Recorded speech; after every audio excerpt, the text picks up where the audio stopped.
नमस्कार and welcome to all of you in global look. और दोस्तों, कुछ टाइम पहले ही ये न्यूज़ आई थी। ये वीडियो बनाने में मेरे को हालांकि थोड़ा टाइम लग गया कि एससीओ की जो समिट होने वाली थी इंडिया में 4 जून को, उसको इंडिया ने कैंसिल कर दिया है फिजिकल फॉर्म में। यानी कि अब ये जो समिट है, जो हेड ऑफ द स्टेट्स की समिट थी, वो होगी वर्चुअल फॉर्म में। ऑनलाइन वर्चुअली ये सारी मीटिंग होगी। पहले ये जो सारे हेड ऑफ स्टेट्स थे, यानी कि दूसरे कंट्री के जो प्रेसिडेंट या फिर प्राइम मिनिस्टर्स थे, उनको आना था इंडिया में। और इंडिया में फिर ये इन लोगों को इनवाइट करके अब इंडिया ने ये कह दिया है कि आपको आने की जरूरत नहीं है। अब हम लोग ये जो मीटिंग है, हम लोग ये जो समिट है, इसको कराएंगे ऑनलाइन ही, वर्चुअली ही। तो ये चीज अगर आप लोग देखो तो ये वाकई में बहुत ज्यादा सरप्राइजिंग है। इसको जो न्यूज मीडिया है, जो न्यूज हाउसेज है, वो कैसे लिख रही हैं, यहाँ पर देख सकते हो आप लोग। सरप्राइजिंग, शॉकिंग, इस तरह के वर्ड जो है, इस तरह उनका इस्तेमाल किया जा रहा है इसको बताने के लिए। और वाकई में ये सरप्राइजिंग है भी, क्योंकि आप लोग समझ सकते हो किसी कंट्री के हेड ऑफ स्टेट इनवाइट करके, और सिर्फ एक कंट्री के नहीं बल्कि बहुत ज़्यादा कंट्री के जितने मेंबर्स है उतने तो है ही, उसके अलावा भी बाकी भी जो स्पेशल इन्वाइटीज थे उनको इनवाइट किया गया था। और इनवाइट करके फिर ऐसे कह देना कि नहीं, अब आप लोग को आने की जरूरत नहीं है। जाहिर सी बात है, ये थोड़ी बहुत अगर आप लोग देखो तो एक डिसरिस्पेक्ट की तरह भी हुआ उन लीडर्स के लिए। तो इन्हीं चीज के बारे में हम लोग डिस्कस करेंगे इस वीडियो में, क्यों ये डिसीजन लिया गया है ये भी देखेंगे, प्लस और भी बहुत कुछ आप लोग को जानने को मिलेगा इसके बारे में। बस आपको एंड तक बने रहना है, और अगर वीडियो अच्छा लगे तो लाइक, कमेंट, शेयर, सब्सक्राइब जरूर करना। एससीओ ग्रुप आप लोग को पता होगा, इसका जो फुल फॉर्म है वो है शंघाई कॉर्पोरेशन ऑर्गेनाइजेशन। इसका जो ज्योग्राफी है और पॉपुलेशन है, इन दोनों के अकॉर्डिंग अगर आप लोग देखो तो ये दुनिया का सबसे बड़ा रीजनल ऑर्गेनाइजेशन है। ये इसके मेंबर कंट्रीज है, यहाँ पर आप लोग देख सकते हो। सबसे पहले है China, India, Kazakhstan, Kyrgyzstan, Pakistan, Russia, Tajikistan, Uzbekistan.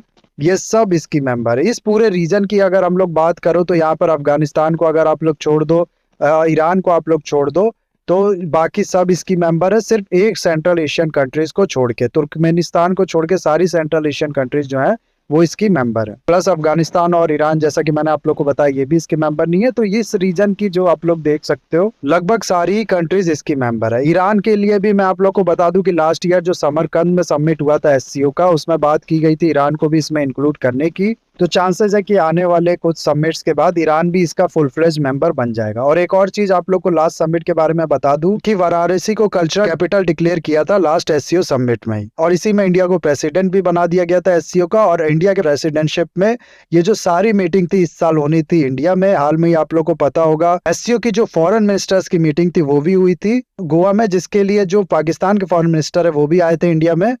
तो इस तरीके की जो अलग अलग लेवल की मीटिंग है वो लगातार इंडिया में हो रही है। और फाइनल मीटिंग जो हेड ऑफ स्टेट्स की मीटिंग थी वो होनी थी, लेकिन जैसा कि मैंने आप लोग को बताया, इसको कैंसिल करके अब इसको वर्चुअली कर दिया गया है। अब गवर्नमेंट का ये जो डिसीजन है इसे वर्चुअली कराने का, अभी तो इसके बारे में कुछ बताया नहीं गया है, लेकिन जरूर कहा गया है कि इन लीडर्स का जो शेड्यूल है उससे कुछ भी लेना देना नहीं है इस चीज का। यानी कि ऐसा नहीं है कि किसी लीडर के पास टाइम कम था, वो कह रहा था कि मैं शेड्यूल जो है वो काफी ज्यादा बिजी है, इसलिए ये कैंसिल करना पड़ा हो। कौन कौन सी कंट्रीज के लीडर यहाँ पर इनवाइटेड थे आप लोग यहाँ पर देख सकते हो। ये जो मेंबर्स हैं इसका ग्रुप के वो तो थे ही, उसके अलावा भी ईरान, बेलारूस, मंगोलिया जैसी कंट्रीज के मेंबर जो थे वो इनवाइटेड थे। ये लोग ऑब्जर्वर मेंबर का स्टेटस रखती हैं इस ग्रुप के लिए।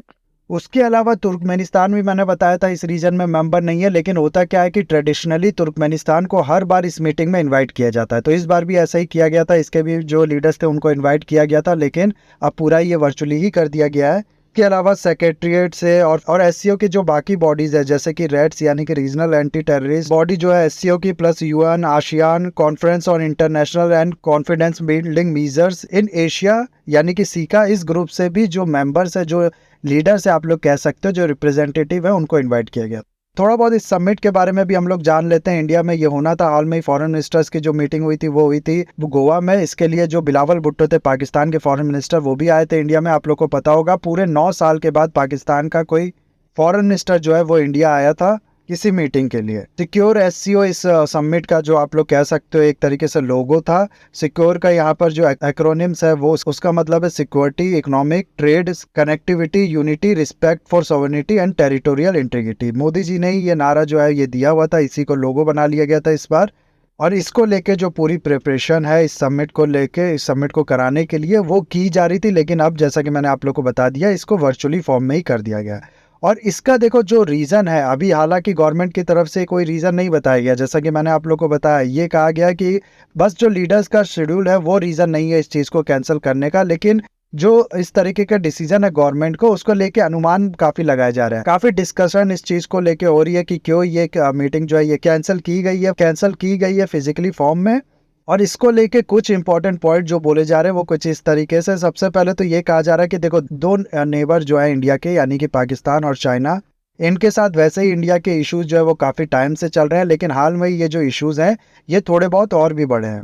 पाकिस्तान ने हाल में ही टेररिस्ट अटैक कराया है कश्मीर में, उसके अलावा चाइना के साथ बॉर्डर पे जो टेंशन है वो है ही। इसीलिए इन कंट्रीज़ के लीडर्स को इंडिया में बुलाना और उनके साथ मीटिंग करना, बाकी छोटे मोटे लीडर्स या आप लोग कह सकते हो कैबिनेट मिनिस्टर्स जो हैं वो तो ठीक था, लेकिन हेड ऑफ स्टेट्स को बुला के यहाँ पर उनके साथ मीटिंग करना ये कहीं ना कहीं गलत सिग्नल भेजता। इसके लिए ये चीज़ जो है ये कैंसिल की गई है। या फिर ये हो सकता है कि इन लीडर्स ने खुद मना कर दिया हो कि नहीं, हम इंडिया नहीं आएंगे क्योंकि हमारे इंडिया के साथ इश्यूज है, इसलिए ये मीटिंग जो है वर्चुअली की गई हो। अब देखो, ये जो आर्गूमेंट है ये थोड़ा बहुत तो चलो ठीक है, मान सकते हैं कि ऐसा भी हुआ होगा, लेकिन अगर मैं इसके काउंटर में आर्गूमेंट दूँ आपको, तो ऐसा तो है नहीं कि चाइना के साथ कोई इश्यूज जो है वो हाल में ही शुरू हो गए। इंडिया के प्रेसिडेंटशिप जो है वो मिलने के बाद शुरू हुए हैं। इंडिया और चाइना का जो बॉर्डर पे इशू है वो काफ़ी टाइम से चल रहा है, लगभग 2-3 साल इस चीज़ को हो गए हैं। और यही चीज़ आप लोग पाकिस्तान में भी अगर देखो, तो पाकिस्तान से भी जो टेररिज्म है वो हाल में 1-2 इवेंट देखने को मिले हैं, लेकिन इससे पहले भी काफ़ी जो इवेंट है इस तरीके के लगातार होते आ रहे हैं पाकिस्तान की तरफ से। और पाकिस्तान अगर आप लोग एक तरीके से देखो तो अब इंडिया के लिए उतना इम्पोर्टेंस रखता भी नहीं है। ऐसा नहीं है कि पाकिस्तान का हेड ऑफ स्टेट जो है वो कहेगा कि हम इंडिया में नहीं आएंगे मीटिंग करने, और इंडिया फिर इसी को अपने एक तरीके से फेलियर समझेगा और इस मीटिंग को कैंसिल कर देगा। ये उतनी इम्पोर्टेंस अब रखते ही नहीं है इंडिया के लिए। वही चाइना की बात जैसे हुई, चाइना का जैसा कि मैंने आप लोग को बताया काफ़ी टाइम से बॉर्डर पे इशू चल रहा था, तो अगर ये बात सच है तो पहले भी ये डाउट तो आया होगा इंडिया के अंदर, क्योंकि ये बॉर्डर इशूज हाल के तो शुरू हुए हैं नहीं। इसीलिए ये जो आर्गुमेंट दिया जा रहा है ये थोड़ा बहुत वीक आर्गुमेंट है, इसको उतना वेटेज ये रखता है नहीं, उतना इस पे लोग विश्वास करेंगे नहीं। इसीलिए इसको लेके एक दूसरा आर्गुमेंट दिया जा रहा है। ये कहा जा रहा है कि ये जो मीटिंग को वर्चुअली की गई है इसका रीज़न हालांकि यही है कि किसी लीडर ने आने से मना कर दिया होगा। और ये चीज़ जो होती है ना, ये देखो एक तरीके से फेलियर होता है। कोई कंट्री की प्रेसिडेंटशिप में कोई सबमिट कराया जाए, उसमें सारे लोग जो है वो पार्टिसिपेट ना करें, तो ये एक तरीके का फेलियर हो प्रेसिडेंट कंट्री जो है उसका। इंडिया में इस समय आप लोग को पता होगा कि G20 की भी प्रेसिडेंटशिप है इंडिया के पास, और ये जो SCO ग्रुप है इसकी भी प्रेसिडेंटशिप है।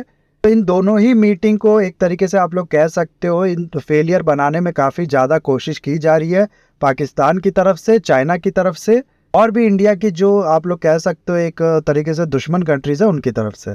इसीलिए अंदाज़ा ये लगाया जा रहा है कि इन दोनों कंट्रीज़ के लीडर नहीं बल्कि एक तीसरी कंट्री जो है उसके लीडर्स ने मना किया है यहाँ आने में, जिसको इंडिया ने देखा कि अगर ये लीडर नहीं आएंगे तो ये एक तरीके से हम लोग का बेइज्जती की तरह होगा, इसलिए ये समिट जो है इसको कैंसिल कर दिया गया। कौन सी कंट्री का नाम लिया जा रहा है यहाँ पर कहा जा रहा है रशिया को। रशिया अगर आप लोग देखो तो इंडिया का काफ़ी ओल्ड टाइम से टाइम टेस्टेड फ्रेंड रहा है। इस पूरे रशिया यूक्रेन वॉर के बाद ही इंडिया ने कभी रशिया के अगेंस्ट में UN रिजोल्यूशन में वोट नहीं किया है, खासकर से जो डायरेक्टली कंडेम करते हैं रशिया को, उस तरीके के किसी भी रिजोल्यूशन में वोट नहीं किया है रशिया के अगेंस्ट में। दोनों कंट्रीज़ के जो कॉरपोरेशन है आप लोग समझ सकते हो अलग अलग सेक्टर में, अब जो ऑयल ट्रेड है उसमें भी काफ़ी ज़्यादा बढ़ चुके हैं। एक तरीके से इंडिया के पॉइंट ऑफ व्यू से अगर आप लोग देखो, किसी भी इंडिया के बच्चे को अगर पूछा जाता है कि इंडिया का जो सबसे क्लोज फ्रेंड है वो कौन सी कंट्री है, तो वो लोग नाम लेते हैं रशिया का। ऐसे में अगर रशिया जो है वो कह देता है कि हम नहीं आ पाएंगे ये मीटिंग अटेंड करने, तो एक तरीके से इंडिया का इसको लेके मजाक नहीं उड़ेगा कि इतनी इंडिया ने मदद की, इतना इंडिया को रशिया को सपोर्ट किया, लेकिन उसके बदले में मिला क्या? इस रशिया जो है वो इनके यहाँ मीटिंग भी अटेंड करने नहीं आया। ऑलरेडी USA की तरफ से पहले से ही ये स्टेटमेंट आ चुके थे कि इंडिया जो रशिया को इतना सपोर्ट कर रहा है रशिया यूक्रेन वॉर में, इनडायरेक्टली चाइना से जब कल को इंडिया का इशू होता है तो रशिया कभी भी इंडिया की हेल्प करने नहीं आने वाला है। तो इस तरीके के आर्गुमेंट, इस तरीके के स्टेटमेंट काफ़ी जो वेस्ट है उसके तरफ से पहले से ही आ रहे थे। इसीलिए ये अनुमान लगाया जा रहा है कि रशिया जो है उसने मना कर दिया है इंडिया को कि हम नहीं आ पाएंगे, और यही कारण बना है कि इंडिया ने इसको वर्चुअली ही कर दिया है। नाउ सवाल यहाँ पर आता है कि रशिया क्यों मना करेगा? रशिया तो इंडिया का काफ़ी ज़्यादा क्लोज फ्रेंड है। तो देखो होता क्या है ना कि ट्रेंड, हिस्ट्री, एक दूसरे को सपोर्ट करना पास्ट में, ये सब अलग चीज़ है। फ्यूचर तो कंट्रीज जो है वो अक्सर देखती हैं और उसके हिसाब से कॉपरेट करती हैं। इंडिया जो है वो यूएसए के साथ इंडो पैसिफिक में क्वाड समिट बना के या बाकी तरीके से कोऑपरेट कर रहा है। यूएसए को भी एक तरीके से आप लोग कह सकते हो एक लार्जर रोल जो है वो प्ले करने दे रहा है इस एरिया में। सिंपल मतलब है कि इंडिया का जो यूएसए उसके साथ कॉपरेशन काफ़ी तेज़ी से बढ़ रहा है और ये रशिया को पसंद नहीं आ रहा होगा। प्लस हाल में ही जो रशिया यूक्रेन वॉर है इसमें दोनों ही इंडिया ने और चाइना दोनों ने ही रशिया से काफ़ी ज़्यादा ऑयल खरीदा, जिससे काफ़ी सपोर्ट मिला रशिया की इकोनॉमी को। लेकिन इन दोनों को ही अगर आप लोग कंपेयर करो तो चाइना ने बहुत ज़्यादा ही खरीदा है इंडिया के कंपैरिजन में। चाइना के पास जो इस समय इकोनॉमिक पावर है वो उतनी इकोनॉमिक पावर आप लोग देख सकते हो इंडिया के पास नहीं है। रशिया को इस समय ज़रूरत है चाइना के इकोनॉमिक सपोर्ट की, और इसी सब चीज़ों के देखते हुए ये कहा जा रहा है कि रशिया इस समय थोड़ा बहुत जो है वो डिपेंडेंट हो गया है चाइना पे। हाल में ही कुछ इस तरीके के इवेंट जो है वो देखने को मिले हैं, जैसे कि इंडो पैसिफिक जो यूएसए कहता है इस पूरे रीजन को, रशिया ने भी आज तक इस चीज़ को इंडो पैसिफिक नहीं कहा है। रशिया भी इस चीज़ को एशिया पैसिफिक ही कहता है। तो ये टर्म का इस्तेमाल करना ये अपने आप में काफ़ी ज़्यादा चीज़ जो है वो बयां करती है। रशिया भी ये चीज़ नहीं मानता कि ये जो रीजन है यहाँ पर इंडिया का कुछ कल्चरल डोमिनेंस है, इंडिया का कोई लार्जर रोल है यहाँ पर, उसको रशिया नहीं मानता है। साथ ही साथ रूपी रूबल का जो ट्रेड है उसको भी रशिया पसंद नहीं कर रहा है। आप लोग को पता होगा रशिया दबाव बना रहा है इंडिया पे कि चाइना का जो करेंसी है उसी में ट्रेड करो, वही हम लोग को इस्तेमाल करो पेमेंट करने के लिए। इन्हीं सब चीज़ों को देखते हुए एक अनुमान ये लगाया जा रहा है कि रशिया थोड़ा बहुत टिल्ट होता जा रहा है, थोड़ा बहुत डिपेंडेंट होता जा रहा है चाइना पे, और जिसका फ़ायदा चाइना जो है वो उठा रहा है रशिया को से अपना काम करवाने के लिए। और यही अनुमान लगाया जा रहा है कि चाइना जो है उसने कहा हो रशिया के प्रेसिडेंट पुतिन को कि तुम मत जाओ इनके यहाँ, जिसके बाद फिर इंडिया को ये जो मीटिंग है ये वर्चुअली करनी पड़ी हो। प्लस एक ये भी चीज उठाई जा रही है कि लास्ट ईयर का जो एससीओ समिट था आप लोग को पता होगा, उसमें मोदी जी जो है उनने क्रिटिसाइज कर दिया था डायरेक्टली मुंह पे, आप लोग कह सकते हो पुतिन को डायरेक्टली ये कह दिया था पुतिन से कि ये जो समय है ये वॉर का नहीं है, आप लोग सुधर जाओ, इस वॉर को बंद कर दो। इस चीज को, इस स्टेटमेंट को वेस्ट में काफी ज्यादा पसंद किया गया था। यूएन मीटिंग जो हुई थी उसमें काफी ज्यादा इसको उठाया गया था।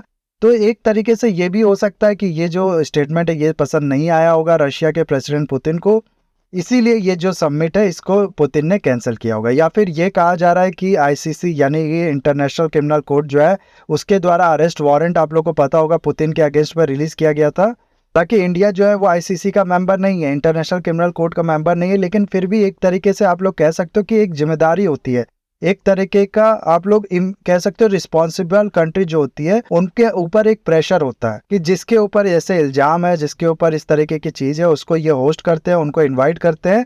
तो ये चीज आप लोग कह सकते हो कि प्रेशर बनाया हो इंडिया पे, इसीलिए इंडिया ने इस चीज को वर्चुअली कर दिया गया हो। तो ये भी एक रीजन हो सकता है। उसके अलावा ये कहा जा रहा है कि हाल में ही आप लोग को पता होगा कि क्वाड की जो समिट होनी थी ऑस्ट्रेलिया में वो कैंसिल कर दी गई थी। हालांकि जापान में ही G7 समिट के बाद क्वाड की जो मीटिंग है वो कराई गई थी, लेकिन जो समिट का शेड्यूल था, जो पूरी तरीके से प्लानिंग वे में ऑस्ट्रेलिया में समिट होना था, उसको कैंसिल कर दिया गया था।